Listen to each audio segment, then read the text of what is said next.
இந்த படத்தை பார்த்தோன்னே நமக்கு என்ன ஞாபகம் வருது? ஃபுல் வேவ் ரெக்டிஃபையரோட அவுட்புட், அதாவது செமிகண்டக்டர் லெசன். ஓகேவா? ரைட். இது என்னது? பீக் வேல்யூ 6.28 வோல்ட் கொடுத்துருக்காங்க. ஆனால் கேட்குறது டிசி வேல்யூ என்னன்னு கேட்டிருக்காங்க.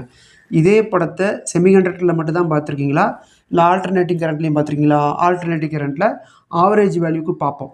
ஆவரேஜ் வேல்யூ ஃபுல் சைக்கிளுக்கு 0, ஆஃப் சைக்கிளுக்கு வேல்யூ இருக்குன்னு.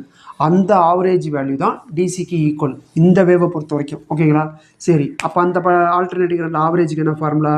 We average equal to VDC. அதனால் வி ஆவரேஜுக்கு என்ன ஃபார்முலா? V peak. இதான் வி பீக். என்ன ஃபார்முலா இங்கே வரும்? 2/π இந்த நம்பரால் டிவைட் பண்ணிடணும். சரி, விபி என்னது? விபின்னு எழுதிங்க. இன்ட்டு 2/π எவ்வளவு? 3.14. ஓகேங்களா? இங்கே பாருங்கள், விபி லட்டு மாதிரி கொடுத்துருக்காங்க பாரு, அடிபடுற மாதிரி. அப்போ இது எவ்வளவு? 6.28 அடித்து எவ்வளோ வருது? 2 2 × 2 4 வோல்ட். அப்போ 4 வோல்ட்.